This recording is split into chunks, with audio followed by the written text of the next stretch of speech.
We often imagine the Middle Ages as an age of filth, ignorance, and endless struggle, a world of muddy streets, rough hands, and raw survival. But what if, beneath the dirt and darkness, our ancestors knew survival secrets that modern preppers and survivalists have almost completely forgotten?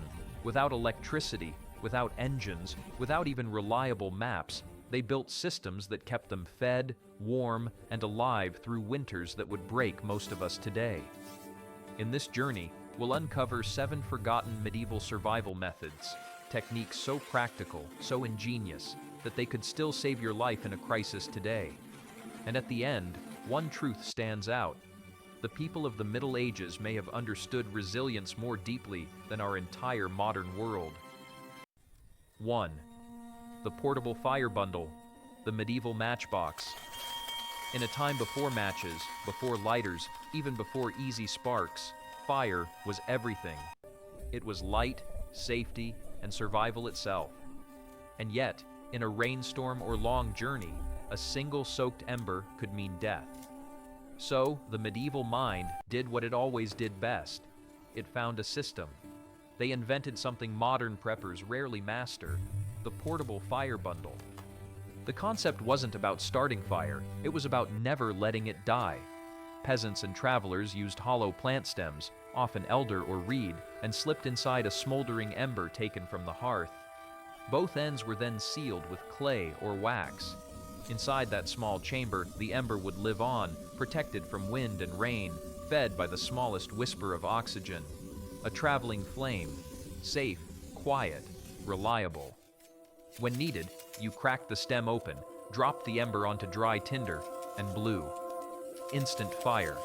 No flint, no friction, just a quiet resurrection of warmth. Some wanderers carried multiple fire bundles, each in rotation, some burning low, others resting cool. There were even designs with air holes that could be opened or closed to control how fast the ember burned. Monks, farmers, and shepherds all relied on this trick. And in monasteries, the same principle kept the eternal flames alive, fires that burned for generations without ever being relit. It wasn't just a matter of convenience, it was security. In a freezing world, a preserved flame could mean the difference between life and death. Today, that same trick could outlast every lighter and match in your survival kit. The brilliance wasn't in creating fire, it was in never letting it die. 2. Smoke preservation. More than meat today, when we think of smoke preservation, we picture bacon or salmon sizzling in some rustic smoker. But to medieval people, smoke was more than flavor. It was chemistry, preservation, even protection. Entire smokehouses stood behind medieval homes, their blackened beams bearing the memory of years of careful curing.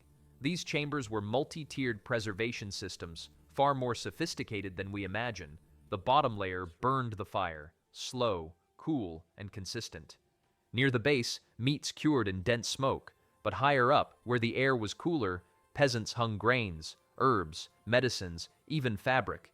Juniper, oak, pine, each wood had a purpose. Juniper's sharp smoke kept weevils out of grain. Pine released resinous compounds that repelled moths and insects.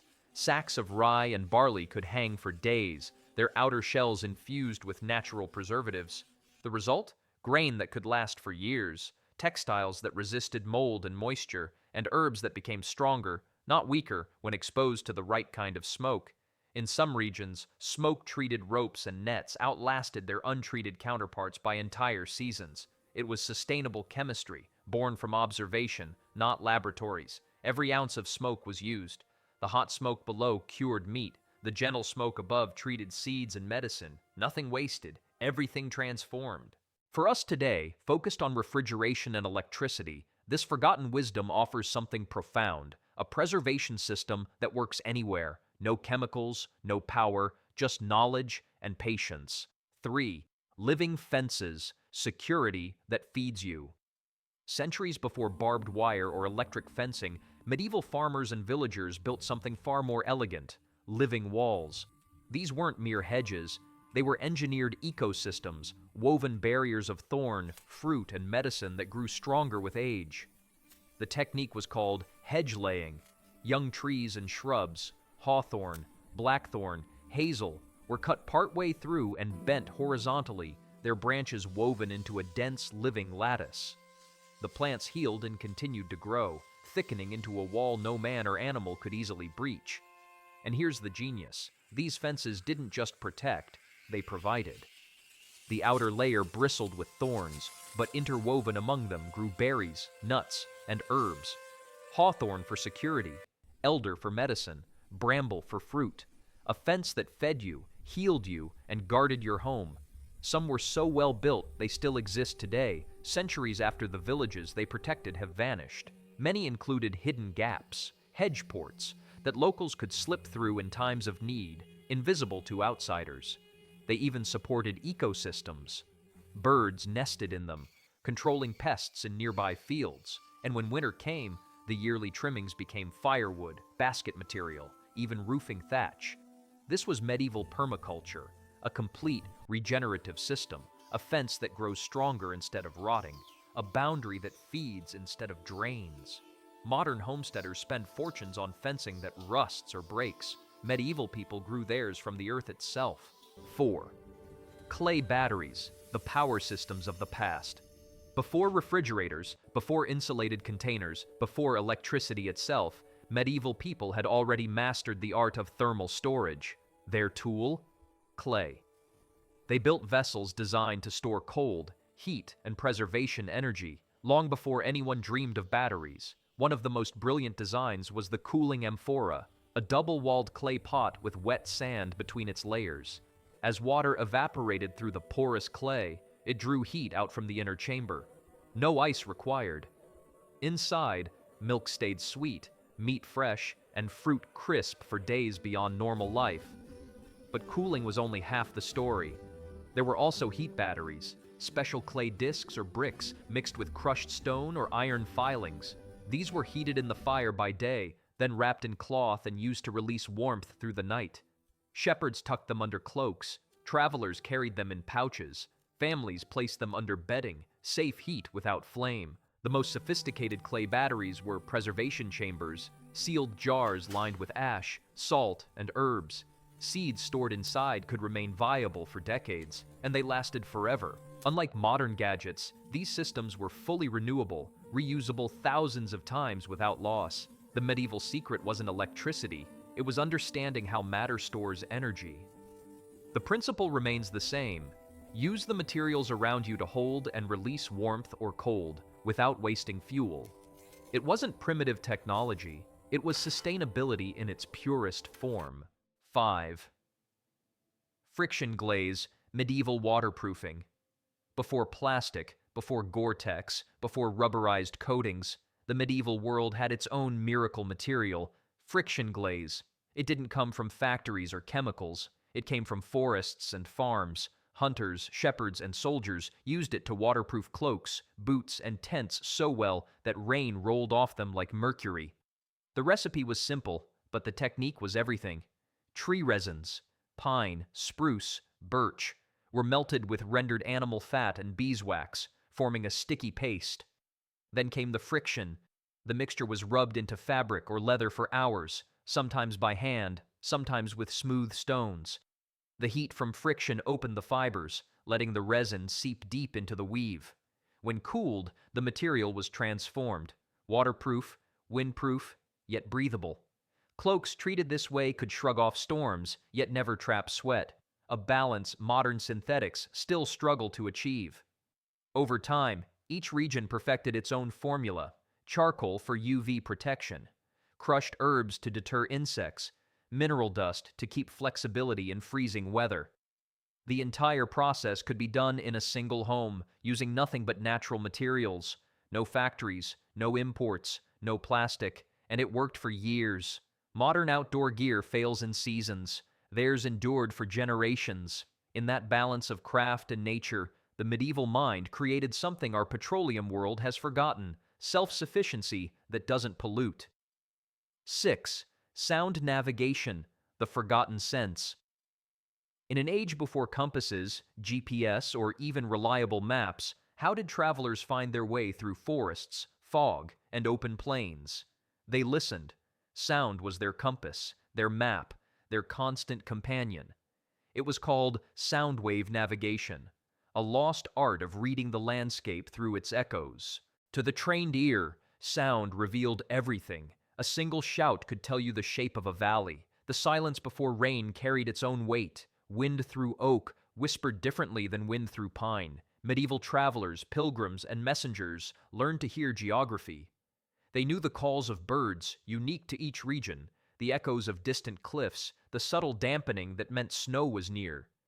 In darkness or fog, they would clap, sing, or strike sticks, listening to the returning echo to gauge distance and direction. The best could even tell the size of a stream or lake by how its sound carried through the trees.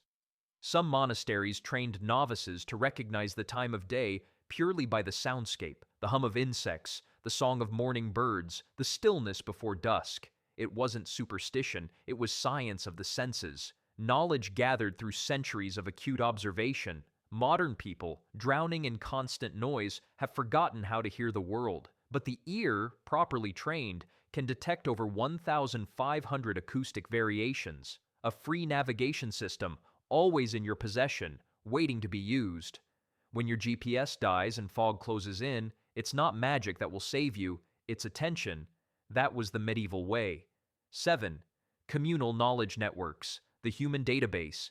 Before books, before the printing press, before the internet, knowledge itself had to survive the way people did, by being shared, memorized, and lived. Medieval communities built what we might now call distributed information systems. They spread survival knowledge not through libraries, but through people. No single person held all the wisdom. It was divided intentionally. One knew the herbs, another the harvest cycles, another the curing methods.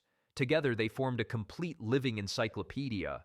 They used rhythm, rhyme, and melody to preserve accuracy.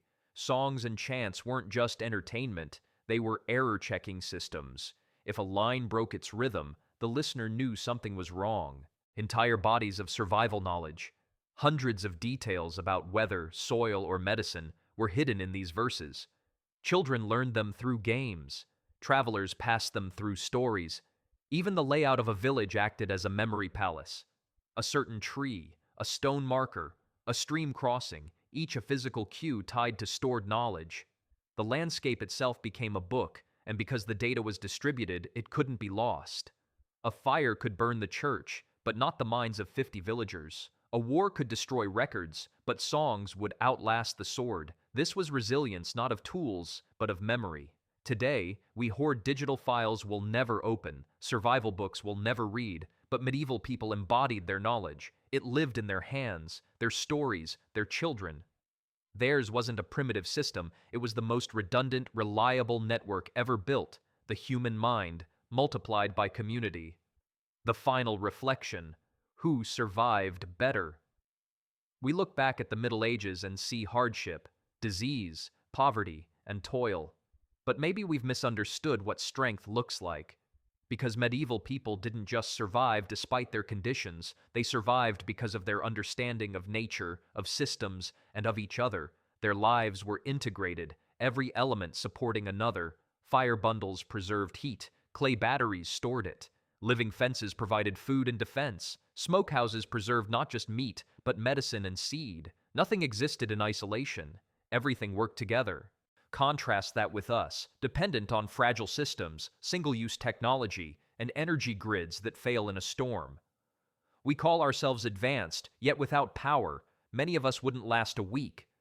They, with almost nothing, endured centuries. The truth is unsettling. They were not primitive. They were resilient, and resilience is the real measure of civilization. Perhaps the greatest survival skill of the Middle Ages wasn't any single invention. It was the mindset. A worldview that saw every object, every plant, every process as part of a greater living system. They didn't fight nature, they worked with it. And in that harmony, they found endurance.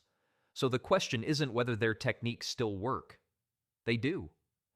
The question is whether we're humble enough to learn from the people we once dismissed as ignorant. Because when the lights go out and the comfort fades, it won't be our gadgets that save us.